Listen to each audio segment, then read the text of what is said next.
На изградбата на македонскиот национален музички правец придонес дадоа неколку композитори од постарата генерација: Тодор Скаловски, Живко Фирфов, Стефан Гајдов, Петре Богданов Кочко и други. Но без Трајко Прокопиев, едно од најплодните и најзначајни композиторски имиња, ова поглавје од историјата на македонската музика ќе беше посиромашно за повеќе страници, што ги означуваат најсветлите мигови во нејзиниот развиток, не само во почетниот период, туку и денес. Но Прокопиев во изминативе децении творечка дејност не е познат само како композитор. Тој се вбројува меѓу најпознатите македонски диригенти. Тој е музички педагог и организатор на музичкиот живот. Затоа може да се рече дека животната сторија на Трајко Прокопиев и неговото дело се интегрален дел од историјата на младата македонска музичка култура.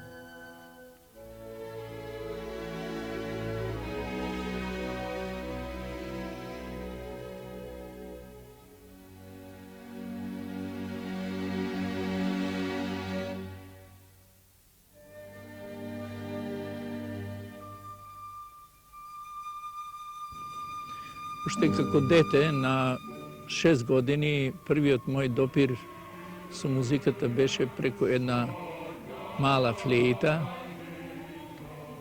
И после преселувањето на мојата фамилија во Скопје, тогаш почнав сериозно преку со наставник да учам виолина. Како младинец, веќе почнав да пеам по хорови, како во гимназијалниот хор, така и во културно-уметничко друштво, тогаш Вардар се наречуваше.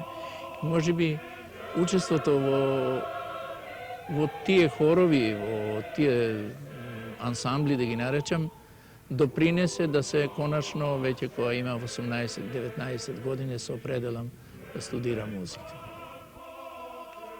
Името на Трајко Прокопиев ќе остане трајно забележено во нашата музика како автор на повеќе вредни музички дела, од кои некои ги минуваат македонските регионални граници и се вбројуваат меѓу најубавите остварувања во југословенската музичка литература, како например хоровите Кумановка 3 и Ленка, како и соло песната Смртта на Гоце Делчев.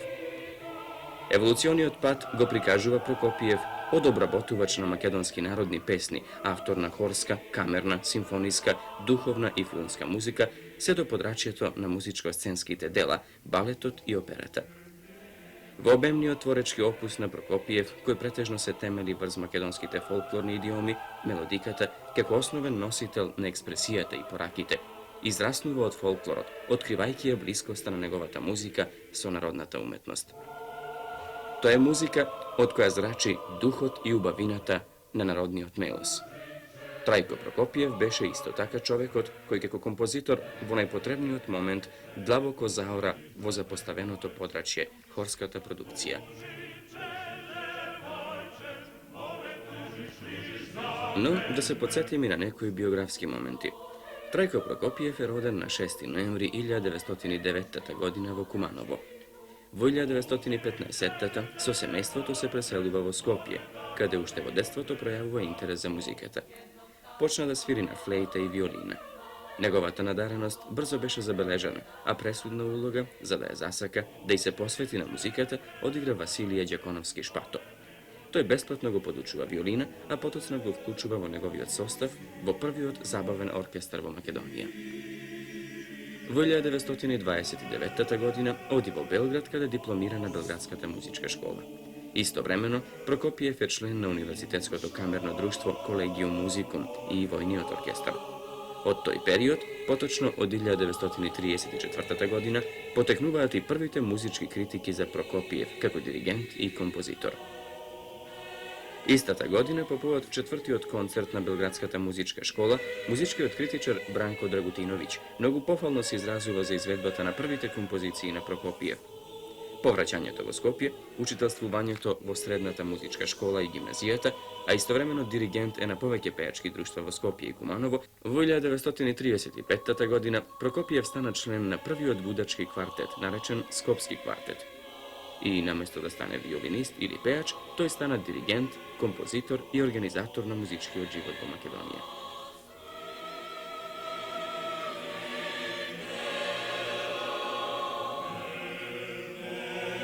U 1944. godina Prokopijev se priključi na partizanskite odredi kada ga formira vojni odhor pri glavni od štab Narodno-osloboditelната vojska na Makedonije.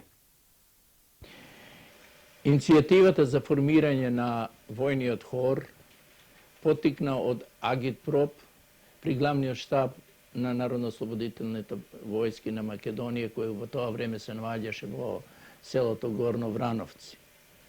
Веднаш по ослободувањето на град Скопје, хорот броеше скоро 80 до 85 души, составен беше исклучително од борци, партизани. За кратко време тој хор совлада една пригодна програма која беше на времето важна како пропаганда и почна со давање концерти и учествуваше скоро на сите академии и приредби од тоа време и патуваше не само низ Македонија, него и низ другите републики таму кај што беа нашите бригади. Времето по војната беше, се знае, тога ни предстоеше обновувањето на разурнатата земја. Во тоа време мојата преокупираност беше околу организирањето на музичкиот живот во Скопје. Тога се оформи средното музичко училиште, потоа оркестар и некои градски хорови. Од тој период ние, мојата генерација, ја посебно бев и директор, и организатор, и диригент, и педагог, и се друго што беше сврзано со музичкиот живот. Интересно беше да се одбележи дека во тој период најдовме на едно огромно разбирање од страна на нашата власт, така да за кратко време сите овие институции беа организирани и поставени на една здрава основа. Припаѓам на една генерација која во тоа време, освен со композиција и организирање на музичкиот живот, се бавеше и со многу други нешта. Во таа генерација припаѓаат како мои најдобри другари и соработници Тодор Скаловски, Петре Богданов Кочко, Стефан Гајдов, Илија Ѓувалековски и други. Почнавме со создавање на композиции кои ќе носат наш национална физиономија. И нормално во своето творештво јас почнав оттаму, зашто сметам дека е белегот на еден народ е точно тоа ако почне оно што е карактеристично за тој народ. По своето творештво ја секогаш сум се опирал на нашиот фолклор кој е стекнал едно светско признание, општо признание, мислам кај и многуте значајни композитори. И јас кога почнав да се бавам со композиција, целта ми беше да се што по-близко приближам кон творештвото и кон стилот на мојот професор Јосип Славенски. Така да тоа влијание до некаде се чувства и во мојот опус, поготово во тие хорски композиции. Пред војната се бев ангажиран, заправо одев од време на време во Куманово и работев со Кумановскиот хор. Допирот со пеачите од хорот и слушајќи ги кумановските песни, кумановскиот напев, заправо се нафатив и ја напишав првата песна од циклусот Куманов. После нормално настанава и другите песни. И после нив почнав да работам по војната на текстови од нашиве поети како Ацо Шопов, Славко Јаневски и од постарава генерација. Po неговото враќање од студии на Прашкиот конзерваториум во 1947 година, новите услови овозможија и раѓање на нови репродуктивни тела, филхармонијата, операта и балетот.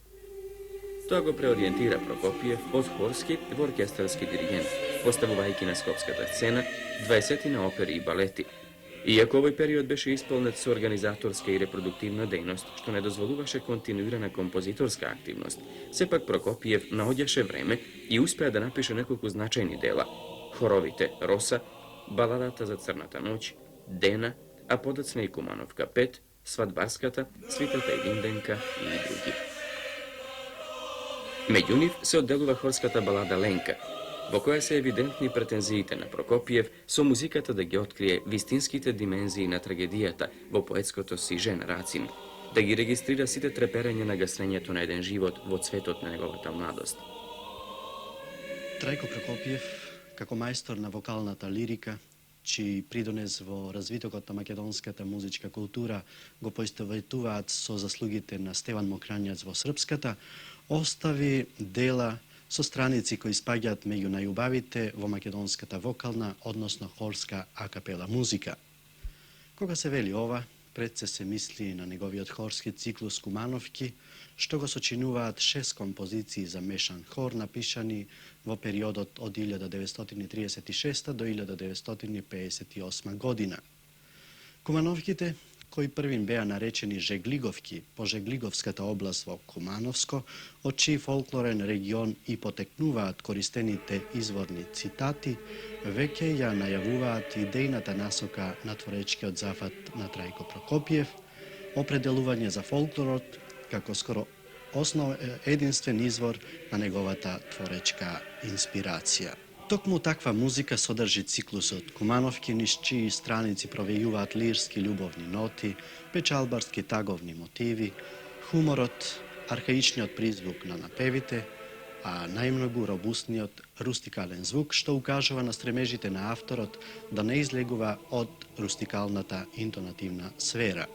При тоа интересно е да се забележи дека Прокопиев користените фолклорни цитати не ги дава во изворна форма, туку скоро секогаш модифицирани. Тој внесува и собствени оригинални теми во народен дух како плод на неговата индивидуална инспирација, кои како и многу други во неговите дела се идентификуваат со анонимното народно музичко творештво до толкава мера што ни дава за право да го броиме меѓу најголемите мајстори во транспонирањето на македонскиот фолклорен мелос во уметничка музика. Но значајни се и други моменти. Додека Кумановка 1 од формален аспект е под влијание на западноевропските инструментални музички манири, во Кумановка 2 ги откриваме спецификите на музичките диспозиции на Прокопиев, кој веќе цврсто зачекори по патот на македонскиот национален стил. Меѓутоа, Кумановка 3, највредното остварување во овој циклус, во македонската музика означува нов период на продлабочување на музичкото мислење и внесување на нови формални захвати, диптихот. Со неј се започнува и процесот на барање адекватна звучност, латентните хармонии на македонската народна песна, а тоа значи богата примена во неговите дела на старите модуси, на модалното мислење и рушење, односно повремено напуштање на класичниот дурско-молски тонски систем. Со еден збор, Трајко Прокопиев, и кога не би напишал ништо друго освен Кумановките, неговото име ќе го забележеше историјата, пред се поради фундаменталниот придонес на овој циклус во развитокот на македонската музичка култура. Од 1937 до 1968 година Прокопиев напиша 4 соло песни. Создадени во голема временска дистанца, тие на извесен начин го откриваат еволутивниот пат на композиторот. Од фолклорната лирика и потенцирањето на патриотскиот занес во песните Жалбена и Вардаре, настанати во периодот на младешките обиди, до медитативно-филозофската содржина на Гала Бемој и нагласената драматика на смртта на Гоце Делчев, во која музиката и самиот текст се полни со човечка топлина и болка, кои се чини како да произлегуваат една од друга.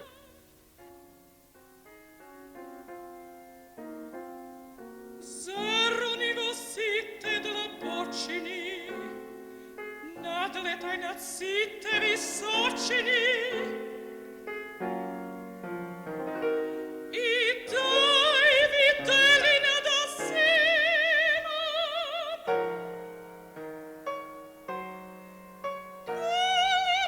Кога во 1955 година Трајко Прокопиев започна да го пишува балетот Лабин и Дојрана, тој веќе имаше искуство во компонирање музика за симфониски оркестар. Тоа е време кога интензивно почна да пишува и филмска музика. Со првото музичко-сценско дело на Прокопиев започна новиот период во македонската балетска музика, период на продлабочување содржината на донекаде симфонизираниот балет. Премиера на балетот Лабин и Дојрана се одржа на 11. јуни 1958 година под диригентството на авторот. Оваа поема на љубовта и младоста, тесно поврзана со легендата, со македонската фолклорна традиција, полна е со атмосфера, со ретко убави и мелодиски numери. За време гостувањето на македонската опера и балетот во Загреб и Белград, музичката критика даде многу поволна оцена за балетот Лабин и Дојрана. Не може да се негира мајсторството што Прокопиев го покажа во употребата и користењето на народното музичко богатство, пишува списанието Звук, пред се заради неговата хармонизација, која чекори по нови патишта кои се исправни и на своето место. Известната воздржаност и дискреција во користењето на македонскиот музички фолклор може да се протолкува и како добра страна на еден ненаметлив музички јазик.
По 14 години веста дека Трајко Прокопиев се појавува на сцената како автор на опера представуваше своевидно изненадување и доказ дека 63 годишниот маестро со балетот Лабин и Дојрана не го кажал последниот збор.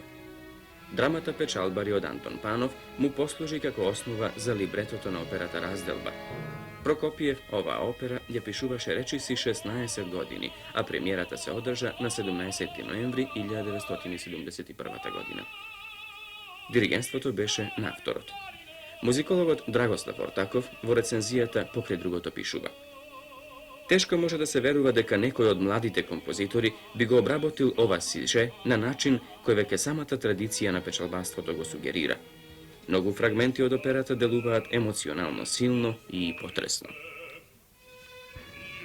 После напишани доста хорски творби, се одлучив да пишувам и едно сценско дело. Тоа ме потикна најповеќе затоа што имав пред пристапувањето кон компонирањето на балетот Лабин и Дојрана бев имал напишано музика да доста филмови, од кои првите долгометражни филмови Фросина и Волчја ноќ. И после напишано многу музика за некои драми, меѓу кои и драмата Печалбари,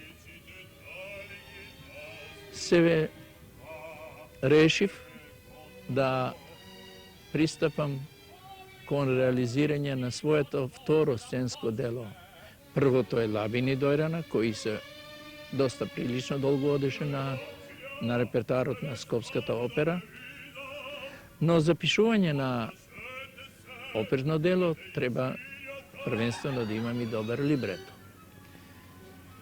Како бев пишувал музика за драми, меѓу кои и драмата Печалбари, се одлучи во еден разговор со покојниот Антон Панов да ми напише либрето за опера. Меѓувремено тој ми кажа дека веќе има напишано либрето за покојниот Јосип Сламенски, а тој мој професор е, и ми го даде да го разгледам. По смртта на покојниот Славенски, јас со некакви своји дополнувања и консултирање со некои други поети, бидејќи во тоа време Антон Панов беше прилично тешко болен и не кев да го вознемирувам, се нафатив за Печалбари и после вишегодишна работа се роди моето второ сценско дело, операта Разделба.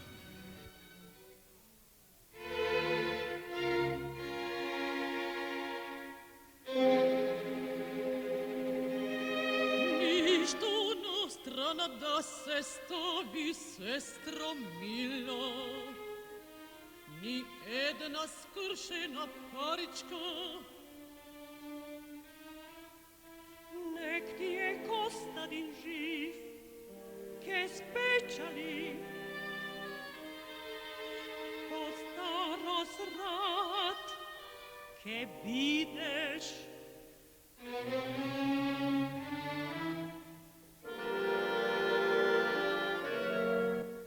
Јас така мислев рајно, велам, сега му дојде време, на печалба да оди, да стави некој грош на страна.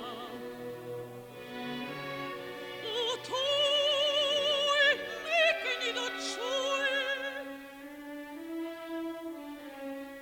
карсти му вода Божана, да не сгрешил пред Господа. Знаеш, млада, луда, видува, и знаеш, рено сестру, уште сака да се жени, фрлил мерак на семкави.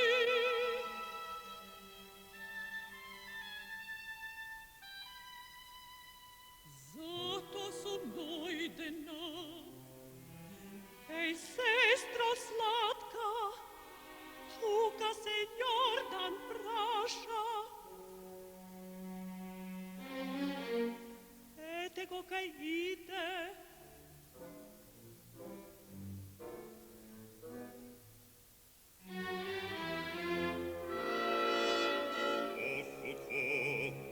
Гости пред мене,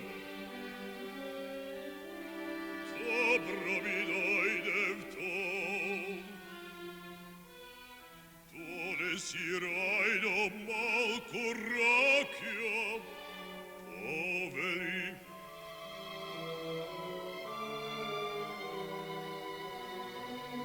Брат Јордане, јас сум дојдена за семкави.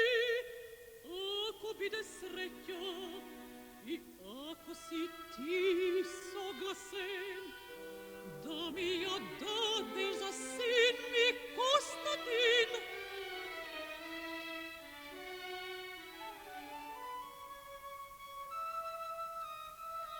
Повели, видува, Костадин е млад, здрав, работлив, ке работи, ке гледа куќа. Да се зборува за нашиот истакнат композитор, диригент и организатор на музичкиот живот во Македонија, Трајко Прокопиев, чинам дека е и лесно, и угодно, и на секому од нас, неговите колеги, ни прави задоволство. за него без друго треба се зборови како човек и како творец. Без друго дека човечноста која е Трајко Прокопиев, секогаш оптимистички расположен, духовит, без друго сето тоа е на еден начин се одразува и во неговото творештво. Јас би сакал да се запрам во прв ред на нашава соработка со Трајко Прокопиев, на неговото прво сценско дело, мислам, оперно, од тој опус, зашто тој има и напишано и балетска една композиција, Лабина Дојрана, која се играла во нашиот театар. Сакам да се запрам на таа наша соработка. Како што реков и прегеска, задоволство е со него да се работи. Кај него нема каприз, тој е многу достапен, тој интересна работа многу добро ја сватил и музичката драматургија, така што изгледа оние писани и неписани закони на сцената, тој мощне добро ги овладел. И морам да признавам дека не само тоа што немав тешкоти при режирањето на неговата опера Раздалба, туку напротив, тој ми даде и некои возможности да може самата Раздалба, како опера, како музичка драма, да се разликува од самата драма Печалбари на покојниот Антон Панов. И без друго, мислам дека неколку сцени, особено втората и третата, представуваат една новина во режијска, во драматуршка смисла на зборот.